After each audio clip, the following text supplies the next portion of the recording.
Bonjour tout le monde et bienvenue dans cette vidéo un tout petit peu particulière. Pour ceux qui le savent ou qui ne le savaient pas, depuis le début de l'année, j'ai commencé à faire des lives sur ma chaîne YouTube à mesure de un live tous les 15 jours. Au début, c'était toutes les semaines, après je suis passé à 15 jours, c'était un peu plus simple pour moi. Et depuis le début de l'année, j'ai commencé une sorte de petit marathon en relisant Dragon Ball avec son édition Perfect que j'avais commencé à acheter et que j'ai commencé à lire avec ce marathon. Là, j'ai toute l'édition et donc tous les 15 jours, je parle de 2 tomes parce que je lis un tome toutes les semaines. C'est vraiment super, intéressant de relire Dragon Ball avec ce rythme-là et de pas tout enchaîner d'un coup et de temps en temps, je fais des petits marathons. J'ai fait un petit marathon sur le Gekiga et suite à l'adaptation, live de Netflix, j'ai commencé à revoir l'animé Avatar: The Last Airbender et j'avais les comics qui font suite, heu, à la série d'animation et je me suis dit: «Bah, quitte à les lire, autant en parler et pas tout parler d'une traite, mais en parler toutes les semaines pour on va dire, faire durer un peu le suspense et aussi, digérer un petit peu l'œuvre. Donc alors, vite fait, pour ceux qui ne connaissent pas Avatar, le dernier maître de l'air, on est dans un monde, on va dire, très inspiration asiatique, où il y a 4 nations qui vivent en équilibre. Donc, les tribus de l'eau, les nomades de l'air, le royaume de la terre et la nation du feu, qui chacun maîtrise son élément, hein. Donc le tribu de l'eau maîtrise l'eau, les nomades de l'air maîtrisent l'air, le feu et le royaume de la terre, voilà. Et en fait, on nous explique qu'il y a un être suprême dans ce monde, qui est l'Avatar, qui peut maîtriser les 4 éléments et donc qui suit un cycle logique. Donc c'est le feu, l'air, l'eau, la terre qui suivent les 4 saisons. Donc le feu, c'est censé être l'été, les nomades de l'air, c'est censé être l'automne, l'eau, c'est censé être l'hiver et la terre, c'est censé être le printemps et donc on suit ce cycle des saisons et cetera et donc dans ce monde, pour ceux qui ne savent pas, qui connaissent pas l'animé, il y a eu une guerre où la nation du feu a exterminé toute une nation, les nomades de l'air, dans laquelle devait apparaître le nouvel avatar et on est 100 ans plus tard, après cette guerre, où on suit Aang qui a été piégé dans la glace pendant un siècle, il se retrouve dans ce monde où son peuple est exterminé, où il y a une guerre qui dure depuis 100 ans, où la Nation du Feu est à ça de conquérir le monde entier. Il va y avoir une histoire en 3 saisons, 20 épisodes à chaque fois, 60 épisodes de folie.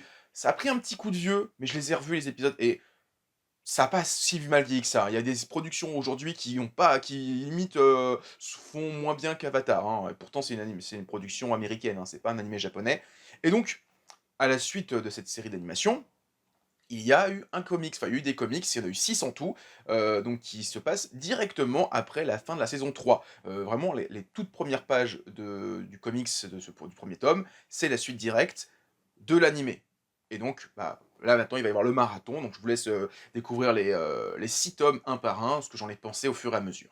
Alors ensuite, on va passer à un nouveau marathon, un peu différent. On va parler comics parce que j'ai commencé, alors je vais même bien avancer, hein, en vrai, le marathon. C'est juste, j'ai quasiment tout lu. Mais je me dis, voilà, je vais pas tout parler d'un coup, je vais en parler toutes les semaines. On va prendre notre temps. J'aurais dû prendre peut-être plus de photos, mais je n'ai pas pris assez. J'ai pris quelques images, c'était pour Instagram et TikTok. On va parler de Avatar, comme Mashima et Akira, aussi que ses planches. Fait quoi ah, je crois qu'on a un petit décalage parce que ah, attendez, bon, je vais te laisser finir, Jeffrey. Je pense que tu as un petit peu de retard. Parce que là, moi, je suis en train de passer d'autres choses. Ouais, je vais me voir un petit verre d'eau en attendant. Allez, c'est déjà une heure de live.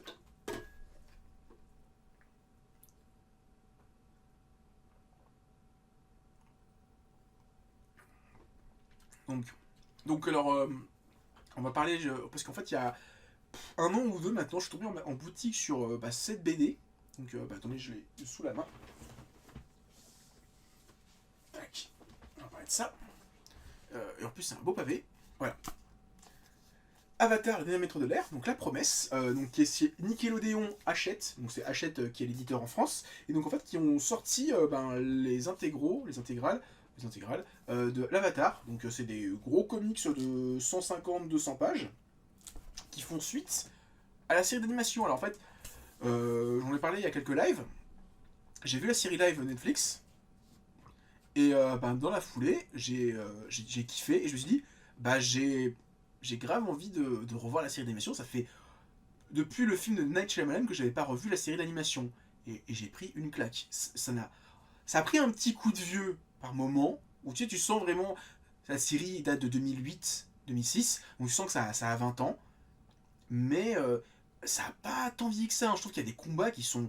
Le combat où t'as Suki contre, je sais plus comment s'appelle, celle qui fait de la gymnastique, qui sont sur un monorail, qui sont en train de se taper dessus, qui donne des coups de poing, qui esquivent, etc. Que l'autre passe sous le téléphérique, qui remonte, qui a fait un coup de pied. J'étais en mode, waouh, ça a 15 ans, c'est mieux animé que certaines séries d'aujourd'hui. Il y a un soin qui est magnifique, c'est super bien. Alors au début, je me suis dit, j'en regarderai l'épisode par jour.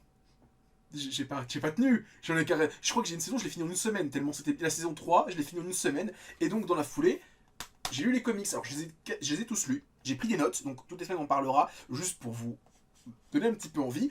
Et j'ai commencé la série Korra, donc j'ai les comics, donc dans la foulée on parlera de la série Korra. J'ai commencé, Korra c'est trop bien. Korra c'est... J'avais des vagues souvenirs, j'avais vu la série à l'époque, ça sortait aux États-Unis. J'étais membre du groupe Avatar Rims, qui est devenu Avatar Reborn, qui est depuis devenu Cartoon Machin. Donc c'était la grosse communauté Avatar d'Animateur de l'air à l'époque. Et j'étais arrivé à peu près à l'époque du film de Night Shyamalan. Et bah, il y a eu derrière l'actualité avec la légende de Korra. Et à l'époque, bah, ce qu'il faisait, c'est qu'il faisait un stream d'une personne qui habitait aux États-Unis, qui sortait sur la webcam et qui nous streamait la série télé. Donc nous, à 14h, 15h en France, on avait les dessins animés de 8h du matin aux États-Unis, et on regardait ça comme des cons, et on kiffait.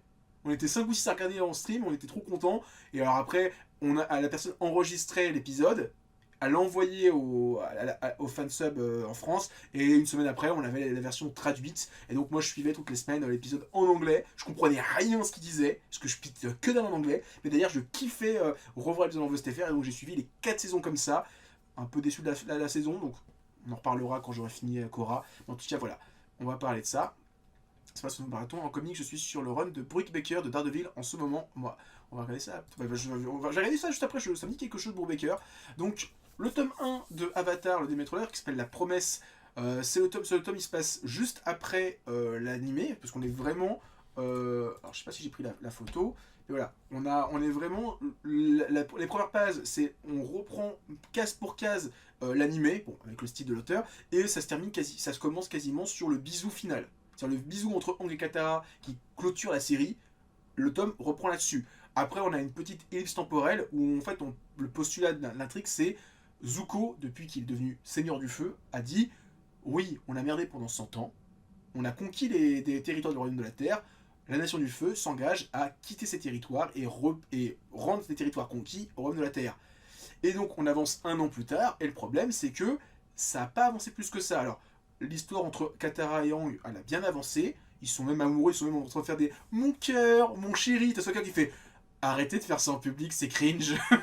Sokka dit, tout le monde fait ouais, enfin toi avec Suki, quand vous faites grincer les murs le soir, on dit rien. Donc coucou panier. On a Toph qui a fondé une école de maîtrise de la Terre, et on a Zuko, bah, lui qui est tiraillé par ça, parce que par la promesse, donc tout le titre qu'il a fait, parce que bah, d'un côté il veut respecter la promesse qu'il a fait à son oncle et à Aang de retirer ça, mais en même temps bah, il est un petit peu manipulé par son père, il est en plus régulièrement attaqué par des coups d'état, parce qu'il y a des gens qui sont contre ce qu'il fait dans son propre territoire, parce qu'ils sont un peu des traîtres, genre mec, on a conquis des royaumes, laisse-nous profiter, donc il pète un peu un câble, et surtout bah, il commence à être confronté au problème de ton pays a conquis un territoire il y a 100 ans. Il y a des mecs qui sont là depuis 100 ans sur le territoire. Ils vont où maintenant? Ils ont toujours connu ce territoire-là. Et ils tombent sur une fille qui veut l'assassiner, qui maîtrise la terre, et qui dit ouais, mon père il est contre vous. Et il dit c'est qui ton père? Bah c'est le maire de tel village. Mais c'est une colonie ça. Il fait ouais, on est l'une des premières colonies du royaume de la nation du feu dans le royaume de la terre. Mon père est un maître du feu, ma mère est une maître de la terre, et moi je maîtrise la terre, je suis de la nation du feu. Il fait bah, bah, bah non, c'est possible. Et c'est là où il y a un postulat qui se fait, c'est bah il y a des gens dans ces colonies qui sont mixtes. C'est à la fois des gens de la nation du feu, de la nation de la terre, du royaume de la terre, qui sont maintenant en couple et qui ont des enfants entre guillemets hybrides. Où ils sont, bah, des fois ils ont des enfants qui sont maîtres de la terre, d'autres qui sont maîtres du feu, bah, comme les potes de Korra dans la légende de Korra. Et bah, même il y a une question par rapport à Aang, avec Katara, où à un moment Aang dit non, il faut qu'il rentre, et il fait oui, donc tu penses que des relations entre deux nations ne sont pas possibles? Je te rappelle que t'es un maître de l'air et moi de l'eau. Donc notre relation, elle peut pas dire alors si c'est comme ça. Et donc même on qui commence à se poser des questions. En plus, t'as l'ancien avatar Roku qui dit faut tenir ta promesse. Et ta promesse était si Zuko ne la tient pas, tu le tues. Et on qui dit ouais mais j'ai pas envie de tuer mon ami en fait, c'est mon pote. Et donc il se passe plein de choses, c'est super intéressant. Le tome il est hyper dense, et en plus à la fin tu as une conclusion par rapport à tout ce qui se passe, bon, qui est les prémices de Republic City, parce que on dit bah les anciennes colonies, bah restent, elles vont juste devenir entre guillemets un peu indépendantes. Ça sera ni les trucs de la Nation du Feu, ni les trucs du Royaume de la Terre.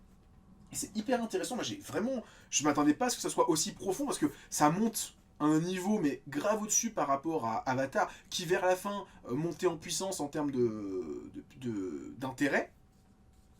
Moi en tout cas j'ai beaucoup aimé, j'ai aussi beaucoup aimé, bah alors je n'ai pas pris de photo, mais en fait Aang est aussi confronté à des groupies, parce qu'il y a des gens qui font, bah on aime beaucoup votre culture et on veut faire comme vous, et Aang dit, ouais sauf que ma culture, il y a des traditions qui sont là depuis 1000 ans, là vous faites juste n'importe quoi avec. Genre, les flèches, c'est pas comme quand on veut. Il y a un rite de passage, il y a des traditions à maîtriser, vous faites pas ça comme ça. Donc il a un peu cette, comment on dit déjà, c'est merde, l'appropriation culturelle. Et on qui aime pas ça, l'appropriation culturelle. Non, non, non, non, pas de dreadlocks chez moi. Hein. Les dreadlocks, c'est au royaume de la. On pique pas mes dreadlocks. Il n'y a pas de rap, le rap c'est pour les blacks, tu vois, c'est comme ça. Ang il est comme ça, il est obtus par rapport à ça. J'ai beaucoup aimé Zuko qui est influencé, bah, qui est en plus la couverture, hein, où d'un côté t'as Roku qui influence Aang et t'as Ozai qui influence son fils. Et alors par contre il y a un truc qui m'a un peu énervé. Alors il y en a deux trucs, c'est la traduction, il y a un gros souci, c'est le tome commence sur... on recommence sur l'introduction typique de Avatar, hein. L'eau, la terre, le feu. Autrefois, l'Avatar maîtrisait tous les éléments, il a disparu. 100 ans plus tard, mon frère et moi avons trouvé le nouvel Avatar. C'est pas traduit comme ça dans le tome. En fait, le sens est là, mais c'est pas mot pour mot la même chose. Ce qui est un peu dérangeant quand tu connais le truc. Je vais vous le lire. Voilà, il fait l'eau, terre, feu, air. Il fut un temps où les quatre nations vivaient en harmonie, mais lorsque la nation du feu entra en guerre, tout changea. Globalement, le sens est là, mais moi, je me souviens, c'est l'eau, la terre, le feu. Genre, autrefois, ces quatre nations vivaient en harmonie, mais un jour, la nation du feu décida de passer à l'attaque. Donc, le sens est là, mais je dis, ça vous coûtait quoi de réécrire texto ce qui était dit dans la VF? Et ça revient plus tard, c'est qu'il y a un personnage, c'est ce personnage-là, qui apparaît dans la série, qui s'appelle... elle a un nom à la con. Je crois que c'est Pouilleux ou Pouilleuse. Elle s'appelle Smillerby. Voilà, Smillerby. Et un personnage qui s'appelle Silk. Et je pense qu'ils ont juste traduit texto parce qu'ils ont vu que c'est un nom propre. Ils ont dit bah on garde le nom anglais. Sauf que bah en VF on l'avait traduit.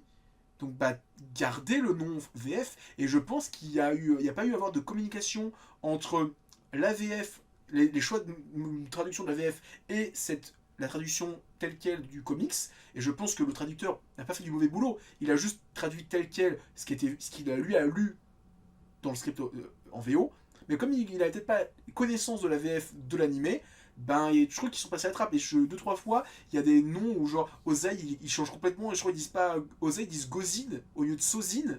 Là, c'est son grand-père qui s'appelle Sozin, ils disent Gozin, je dis mais c'est pas avec un G, c'est avec un Z, avec un S.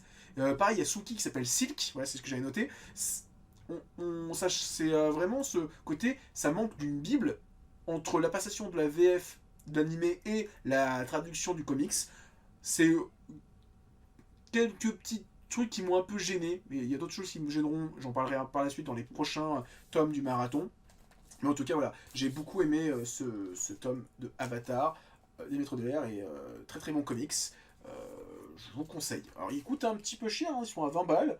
Mais bon, moi je les ai achetés au fur et à mesure, donc ça fait un peu moins cher. J'avoue qu'aujourd'hui, dépenser 120 boules pour le comics, ça fait un petit peu cher. Voilà, donc le tome 2 de Avatar, le dernier maître de l'air, qui s'appelle La Recherche. Donc c'est le tome qui fait suite au précédent, avec Zuko qui veut en savoir plus sur sa mère. Alors le tome est sympathique parce qu'il est découpé en deux parties. On a une partie avec la quête de l'Avatar, qui a une colorisation normale, et une partie où en fait qui est sur les origines de la mère de Zuko et d'Azula, où on découvre comment elle était quand elle était jeune, comment elle a rencontré leur papounet, le prince Ozai à l'époque, qui était un sacré salopard. Et alors c'est marrant, c'est que tout le monde parle à l'époque, quand My Hero Academia est sorti, tout le monde disait oui, Avatar, Zuko, machin truc, Todoroki ressemble trop à Zuko, etc. Quand tu lis le comics, c'est encore plus vrai parce qu'en fait, dans ce tome-là, on découvre comment la mère Ursa, donc la mère de Zuko et d'Azula, a épousé, alors je dis pas tomber amoureuse, hein, je dis vraiment épousé Ozai, c'est qu'en fait, Ozai et son père, ils sont venus, ils ont dit, hé toi, t'es la petite fille de l'avatar Roku. Ils ont fait, ouais. Ben, on a dit un truc. Si un de mes fils, il épouse une petite fille de l'avatar Roku, leur enfant, il sera ultra fort. Donc toi, viens ici, eugénisme, on va faire des enfants super forts. C'est complètement l'histoire de Todoroki dans MHA. Ça me fait trop rire. Donc, voilà, c'est juste pour vous en parler. Après, le tome est sympathique. Alors, on a quasiment toute la Avatar Team sans Toph. Et à la place, on met Azula. Qui a une dynamique assez particulière parce que c'est vraiment la méga antagoniste qui est avec tout le monde, qui a des grosses frictions avec toute l'équipe. C'est sympathique. Il y a aussi tout un aspect spirituel parce qu'il y a un passage qui apparaît qui est donc l'esprit des visages, qui est un passage qui n'apparaît jamais, qui n'est jamais mentionné, si ma mémoire est bonne, dans toute la série d'animation, donc qui apparaît pour la première fois ici, et par contre, dans la série live Netflix, elle apparaît, enfin, elle est mentionnée. On dit juste, ah machin, il est lié au personnage, à l'esprit des visages. Et je me suis dit, tiens, il parle de l'esprit des visages dans la série live, il apparaît dans les comics, est-ce qu'on va pas avoir la suite en comics de l'Avatar dans la série live? Ils vont peut-être continuer ce que le comics a raconté. Voilà, en tout cas, c'était sympathique. C'était un tome très sympa qui, bah, enfin raconte qui est devenue la mère de Zuko, où est-ce qu'elle était, pourquoi elle est partie.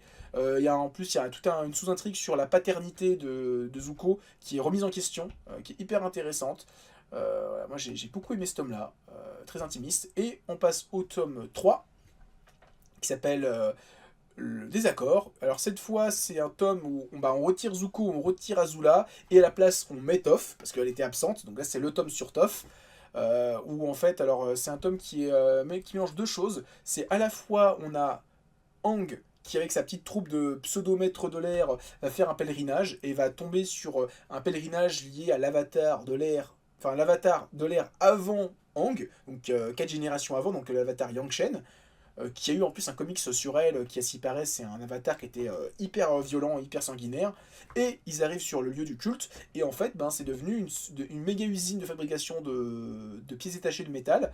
Et Toph va rencontrer un garçon, on le voit juste là, dont on va avoir un peu le béguin. Il va y avoir un petit béguin entre le mécano et elle. Il va y avoir les retrouvailles avec des gens du peuple de Katara qui viennent travailler ici, qui travaillent à l'usine. Il va y avoir toute une explication sur le travail d'usine. Un petit peu, on est un peu sur le délire un peu du Fordisme.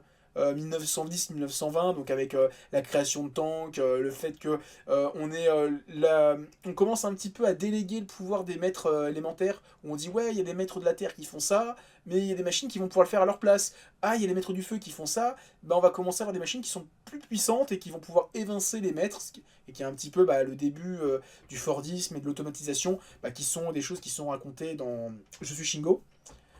Et c'est intéressant, il y a aussi le retour du papa de Toph. Voilà, on a l'avatar Yang avec qui discute Aang, et on a le retour, du papa de Toph, où il y a une discussion entre eux deux, il y a des frictions parce que ne se sont pas vus depuis la saison 2, quand on leur a dit fuck, je me casse, entraîner l'avatar Aang. Et ensuite, il y a tout un délire aussi avec un esprit maléfique qui était scellé par l'avatar Yang. Et tout le délire du pèlerinage du début du tome est lié à ça, et donc bagarre, bagarre, bagarre, et tout est réglé.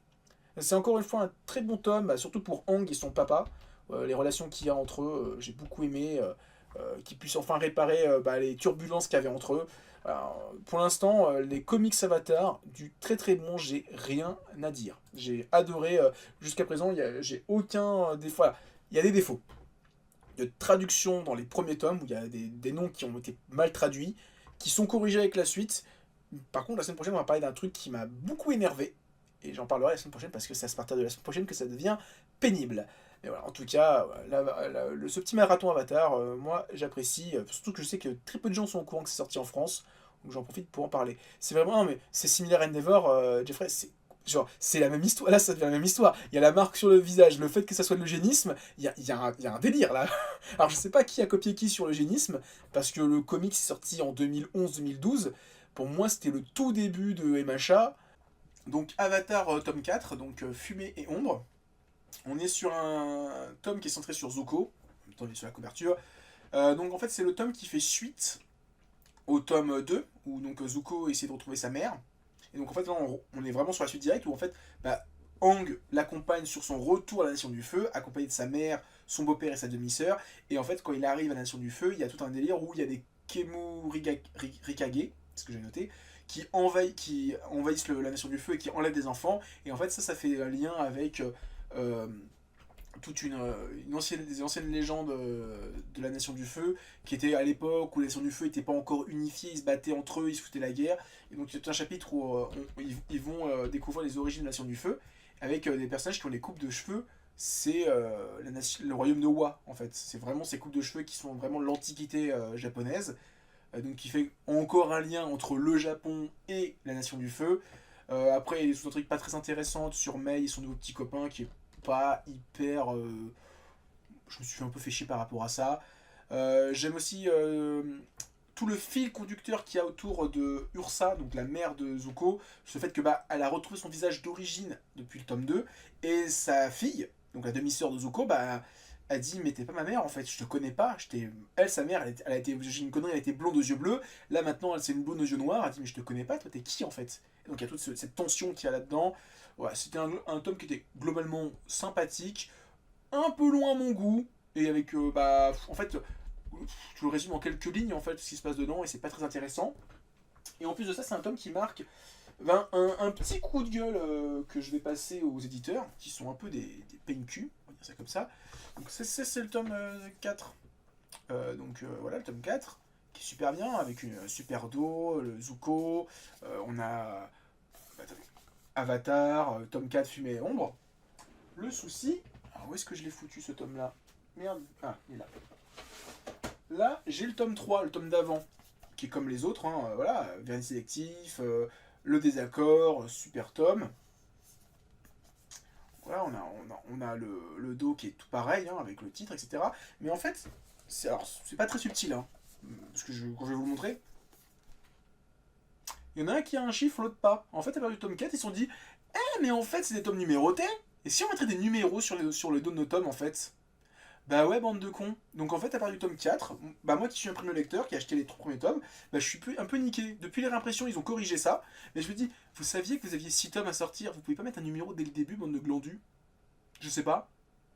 Donc voilà, c'est un peu con. Donc j'ai mes 3 premiers tomes de Avatar sans numéro, et le tome 4, 5, 6 qui ont des numéros.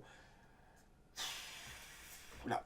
C'est Hachette, hein, donc c'est Pika Édition, hein, c'est leur copain. Hein, donc c'est vraiment. C'est des problèmes qui sont pas liés du tout au manga, hein, on se rend compte que c'est un peu partout pareil. Il y a des glandus dans tous les émissions d'édition et pas que dans le manga. Voilà, ça m'a un petit peu énervé. Je voulais en parler avec vous. Voilà, ce changement de numérotation, enfin, cet ajout de numérotation, qui en plus, je crois que sur les tomes est marqué en plus, hein, sur les. Non, il n'est pas marqué. Donc pareil, en façade, sur la couverture, il y a juste le désaccord, maintenant il y a marqué 4 Fumée et Ombre. Ils ont mis les numéros partout. Bande de débiles. Parce que bon, ils savaient, hein, 6 tomes ils sont sortis. Les tomes ils sont sortis depuis 2019, hein, donc ça fait longtemps qu'ils sont sortis. Hein. C'est pas comme si c'était pas au courant qu'il allait avoir plusieurs tomes de Avatar. Non, c'est vraiment des boulets sur pattes. Donc ensuite, le tome 5, Nord et Sud. Alors en fait, il faut savoir, c'est qu'à la fin, pendant le tome 4, Aang part accompagner Zuko et sa famille. Et il y a Katara et Sokka qui disent bah nous on va rentrer au pôle sud parce que ça fait 40 ans qu'on n'y est pas allé, on veut voir notre famille. Et donc on suit les péripéties de Katara et Sokka, qui seront ensuite rejoints par Aang, Zuko et Toph. C'est un peu dommage, j'aurais voulu que ça reste entièrement centré sur Katara et Sokka. Donc ils retournent dans leur cité qui a pas mal évolué, qui s'est complètement urbanisée, modernisée. En même temps, quand tu vois comment est le pôle sud dans l'épisode 1 et 2 de l'animé, où c'est juste 3 huttes qui se battent en duel, que tu compares au pôle Nord où c'est une immense cité bien bâtie, tu fais ah ouais, il y a vraiment deux poids deux mesures dans les tribus de l'eau. Et c'est sympa, c'est qu'au moins ce tome-là permet d'exploiter un petit peu comment ça fonctionne les tribus de l'eau. En fait, on nous explique qu'il y a plein de tribus à droite à gauche et que là, elles sont en train de s'unifier sous la bannière d'un grand chef, Akoda, donc le père de Sokka et de Katara, et qu'en même temps il y a tout un délire d'urbanisation du pôle sud, avec l'arrivée d'usines qui commencent à exploiter des matières fossiles, donc le pétrole, hein. Donc on voit toute cette urbanisation qui commence à se faire à travers les différentes nations depuis quelques tomes. Il y a des conflits aussi entre le nord et le sud, avec le sud qui dit non mais le nord, pendant que nous on trimait à la guerre, eux ils sont restés dans leur forteresse, ils ont rien foutu, ils ont un peu la haine, donc il y a des vieilles rivalités qui renaissent. Voilà, en tout cas, c'est hyper intéressant. Moi, j'ai beaucoup aimé ce tome-là. J'ai juste pas trouvé intéressant l'arrivée de Hank, Toph et Zuko. J'aurais voulu que ça reste sur Katara et Sokka.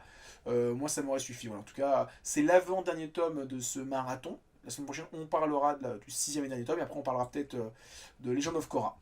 Toi, je sais pas si tu connais la série Avatar, le dernier maître de l'air. C'était vraiment Ouais, top. très bien. Il y a beaucoup de gens qui étaient pas au courant que les comics étaient sortis il y a quelques années en France.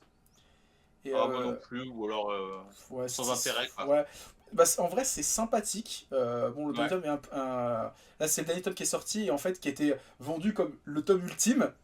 Et en fait, bon, c'est pas la première fois qu'ils font des conneries avec la série parce qu'ils avaient des petits problèmes au début avec les dos. Au début, ils ont mis juste les titres des tomes et au bout du tome 3-4, ils ont mis des numéros. Ce qui fait que bah, moi, j'ai les 3 premiers tomes où il n'y a pas de numéros et les 3 suivants, il y a des numéros. Ce qui fait que bon, c'est un petit peu moche dans la bibliothèque. Et là, ils vendaient ça Et là, comme. Avatar, ça reprend exactement la série télé. Ah, c'est le tome 1 du comic, c'est une seconde après l'animé. C'est vraiment C'est un comic qui a été fait après. Ouais, qui est sorti et qui est encore en cours parce qu'en fait, là, ils le vendent comme le tome ultime. Donc, c'est un arc sympathique sur un peu les discriminations entre les maîtres et les non-maîtres, où en fait, il commence à y avoir le développement de la technologie, ce qui fait qu'on fait. Ça sert à quoi d'avoir des mecs qui soulèvent de la terre quand on a des grues? Ça sert à quoi d'avoir des mecs qui mettent l'eau alors qu'on commence à avoir des canalisations pour déplacer l'eau, etc. Donc il commence à y avoir des questionnements sur est-ce qu'on a encore besoin d'émettre des éléments. Et c'est censé être l'arc final. Et j'ai fait, mais il y a plein de sous-intrigues qui ont été développées pendant 4-5 tomes qui n'ont pas été terminées. Et en fait, en regardant sur internet, il y a eu une pause pendant le Covid, mais le comics se reprend. Ce qui fait que c'est pas vraiment le tome ultime. Donc on aura sûrement un tome 7. Et ça va faire comme les Astro Boy, où tu sais, tu vas avoir série en 7 tomes et t'as 8, 9, 10 tomes maintenant de Astro Boy. Voilà, c'était un tome, ouais, c'est sympathique. Ensuite, Ouais, donc t'as commencé, tu finis, quoi. bon, je suis jusqu'au bout, hein, ouais, c'était prévu en 6 tomes. Après, je sais pas si l'éditeur va sortir la suite. Alors, je suis un petit peu désolé pour le sixième tome. On était en live avec Manga Badass. Je crois qu'on a été un petit peu bref sur ce qui se passait dedans. Mais globalement, en fait, on est vraiment sur les braises de ce qui va être dans la suite de Avatar, donc la légende de Korra. Parce qu'en fait, il faut savoir, c'est que, je dis ça de tête, hein, mais à peu près une dizaine d'années après la fin de l'animé, il y a eu une adaptation, une suite à l'adaptation animée qui s'appelle La Légende de Korra, où on suit l'avatar de la génération d'après, 60 ans, 70 ans après Aang. On suit un avatar qui est donc lui de la tribu de l'eau, le cycle des saisons se continue. Et donc il y a eu 4 saisons d'une dizaine d'épisodes que j'avais suivis. À l'époque, j'étais sur le forum Avatar Rims, qui s'est renommé après Avatar Reborn et qui maintenant je crois que s'appelle Cartoon Reborn, un truc comme ça, où on suivait en streaming, mais streaming de la Ace, hein, de la Ace, hein. Vraiment, il y avait quelqu'un aux États-Unis qui nous filmait avec sa webcam, sa télévision. Parce qu'à l'époque, il n'y avait pas les sites de streaming, tout ça. Enfin, c'était beaucoup plus compliqué de streamer un contenu qui passait à la télévision parce qu'il n'y avait pas encore bah, M6 en direct, TF1 en direct, etc. Ça n'existait pas, les VPN n'existaient pas encore ou n'étaient pas autant démocratisés. Donc le mec, le VPN de la S, il nous streamait sa télévision avec sa webcam. Donc on suivait ça comme ça. Après, les mecs de Avatar Rims Reborn traduisaient l'épisode. On avait la fansub qui était en bonne qualité. C'était vraiment une autre époque. Et donc, bah, après avoir vu l'animé Avatar, le dernier maître de l'air, j'ai lu le comics. Et derrière, je me suis réenchaîné l'animé La Légende de Korra, que j'avais jamais revu en fait, hein. Je les ai vus à l'époque quand ça passait en VOSTFR, illégal, Soum Soum, sur Internet, avec Avatar Rims Reborn. Et j'ai jamais revu la série depuis. Et waouh! Ça m'a mis une claque, hein. La production de Legend of Korra, c'est un truc de fou. Ça doit avoir bientôt 10 ans, je crois, si je dis pas de bêtises, et c'est monstrueux à quel point c'est dingue. Les chorégraphies des combats sont tout bonnement, incroyables. Donc la légende de Korra, donc comme je disais, on suit, Korra et cetera avec sa bande et donc à la suite de l'animé, pareil, comme la légende, des Maîtres de l'air, on a eu des comics. Pour l'instant, on a 2 qui sont la suite directe de l'animé. Donc là, pareil, je vous laisse, regarder la petite, critique que j'ai faite. Il y a eu 2 épisodes parce qu'il y a forcément, il y a eu que 2 tomes. Avatar prochainement, donc les 6 tomes de Avatar, le diamètre de l'air, et les 2 tomes de la légende de Korra. Donc, Avatar, la légende de Korra, tome 1 sur 2, donc Guerre de territoire, donc qui est la suite directe de l'animé. La saison, enfin pour ceux qui connaissent pas Avatar, Legend of Korra, on suit en fait l'Avatar après Aang dans le cycle des réincarnations de l'Avatar. Donc on est 60 ans, 70 ans après la fin du dernier maître de l'air. le monde est redevenu une sorte de paix, et donc il y a un nouvel avatar qui apparaît, donc cycle suivant, donc après le vent, après l'air, c'est l'eau. Donc on suit Korra qui est un garçon manqué, sur 4 saisons qui sont d'une qualité monstrueuse. En plus, il va y avoir un Anime Land sur dessus, je vais sûrement le prendre pour avoir plein d'anecdotes sur la série. Parce qu'un de ces cas, je pense que je ferai une vidéo sur Avatar, tellement c'est bien Avatar. Donc, Avatar, légende de Korra, on est suite directe de l'anime, donc Korra et Asami, c'est ça, hein, c'est Asami, j'ai un doute. Asami, partaient dans le monde des esprits pour un petit road trip entre copines, et plus les affinités, et donc on est sur vraiment la suite directe de ça. En fait, elles sont parties, on commence le tome, elles sont dans le monde des esprits, elles font leur petit voyage entre copines, et quand elles reviennent, c'était un truc qui était officiel depuis très longtemps, parce que à partir, je crois qu'elles faisaient un petit bisou sur la fin de l'animé, mais elles sont officiellement en couple, ça y est, et donc il y a toute une discussion entre Korra et ses parents sur le fait qu'elle fait son coming out, qui est alors son père et ses parents voient ça bien, mais son père en mode nous on dit rien, mais le monde n'est pas aussi ouvert que nous.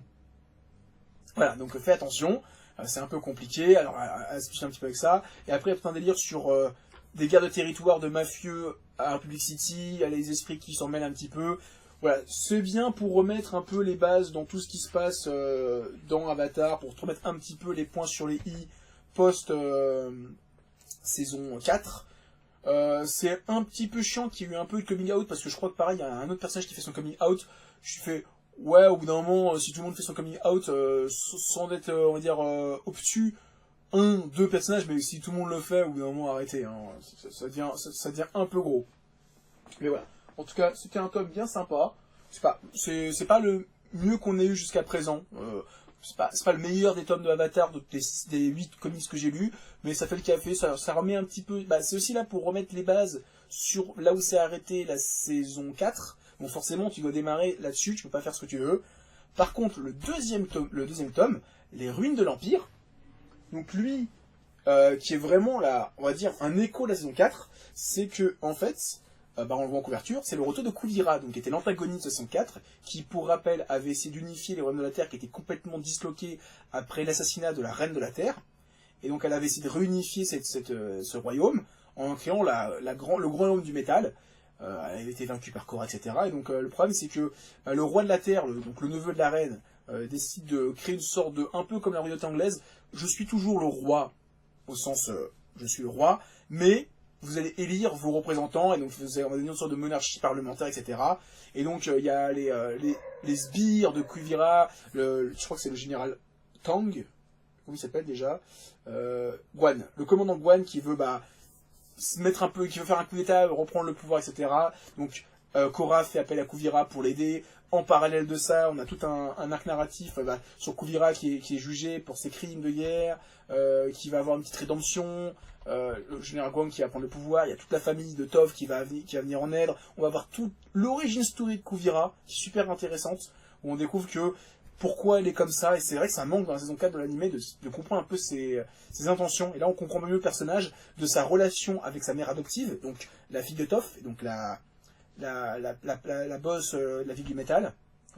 Vraiment un super vraiment un super tome. Moi j'ai beaucoup aimé, parce que le Kuvira qui gagne en profondeur avec ce tome là, et voilà, en tout cas j'attendrai avec impatience la suite, parce que je crois qu'il y a une suite en comics, comme je disais la dernière fois, Avatar Comics, Avatar Last Airbender Comics List. Normalement, si je dis pas de bêtises, il y a une liste non exhaustive de comics. Voilà, déjà on va avoir, c'est quoi ça? Il y a celui-là qui a commencé en 2022 qui s'appelle Azula in the Spirit Temple, donc qui est censé être la suite du comics In Balance. Où vraiment on va voir, parce que là après on a des trucs sur Katara, etc. qui sont là un peu plus OSEF, et ça c'est vraiment la suite, c'est vraiment le tome 7 de la Starmander, et normalement on devrait avoir aussi la suite de Avatar. Est-ce qu'on va avoir les comics sur Korra, Legend of Korra? Est-ce qu'on va avoir les comics comme par hasard, il n'y a pas les comics, c'est génial. Peut-être plus bas. Book. Non, ça c'est 3-4, ça c'est l'animé. sais que je les avais vus en plus, les comics. Je les ai vus quelque part.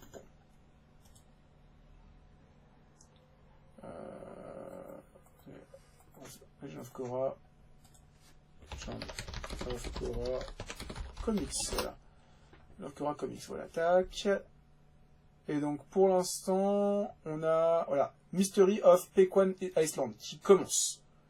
Parce que là, le Covid avait un peu ralenti toute la production comics, et là, on devrait avoir un jour un tome 3 qui va arriver, mais pas avant un an ou deux. Mais en tout cas, je suis content, l'univers d'Avatar n'est pas terminé, on va voir plein de trucs, c'est vraiment super bien. Attends, je vois que... Alors, avant de se quitter, je vais juste vous faire un petit point sur les comics. Ils sont, à l'heure actuelle, pas terminés, en fait, parce que depuis que la première série Avatar est terminée, donc c'est le dernier maître de l'air, il y a eu, chez nous, 6 volumes qui sont arrivés très tardivement, hein, ça fait genre 3-4 ans que c'est sorti, hein, et je crois que personne n'était au courant, même moi, j'ai découvert l'existence des comics il y a 3-4 ans, et quand j'ai posté ça sur internet, beaucoup de gens disaient «Ah bon, c'est sorti chez nous?» Donc c'est vraiment sorti dans l'anonymat le plus total. Et en fait, à la fin du tome 6 de Diamètre d'air, qu'on nous vend comme le tome ultime, et ben en fait, non. Parce qu'il y a eu une coupure pendant le Covid, mais les comics ont repris en 2020-2021, avec un septième tome qui devrait sortir aux États-Unis, qui arrivera peut-être chez nous. Et pareil pour Legend of Korra, il y a un troisième tome qui est prévu, donc en fait, l'univers de Avatar est pas terminé en fait, il va y avoir des films, mais voilà, c'est en cours, on va avoir encore d'autres comics, et ça fait grave plaisir. Moi, c'est un univers que j'aime énormément, et voir que ce truc que j'ai vu quand j'avais une dizaine d'années sur TF1, bah, continue encore à vivre 10, 15, 20 ans plus tard, c'est magnifique. Ah, vraiment, j'ai limite un peu les larmes aux yeux. Voilà. En tout cas, j'espère que ce petit marathon sur Avatar vous a plu. J'en ferai peut-être d'autres pour d'autres licences plus ou moins courtes. Je sais pas comment, je sais pas quand, mais en tout cas, là, il y aura encore Dragon Ball, ça c'est sûr et certain. L'année prochaine, il y aura d'autres marathons sur des grandes séries. Là, j'aimerais me lire toutes les œuvres de Hideshino. Est-ce que je ferai un mini-marathon comme ça? Je sais pas, mais en tout cas, voilà, j'espère que ça vous a plu. J'espère que ça vous a donné envie de découvrir les comics Avatar. En tout cas, moi, je les relirai un de ces quatre avec grand plaisir, mais pas tout de suite, parce que là, c'est encore un peu frais. Mais dans 2-3 ans, je pense que je ferai peut-être une critique bien construite de tout Avatar, en parlant de l'animé et des comics, parce que vraiment, il y a des trucs à dire dessus qui sont très intéressants.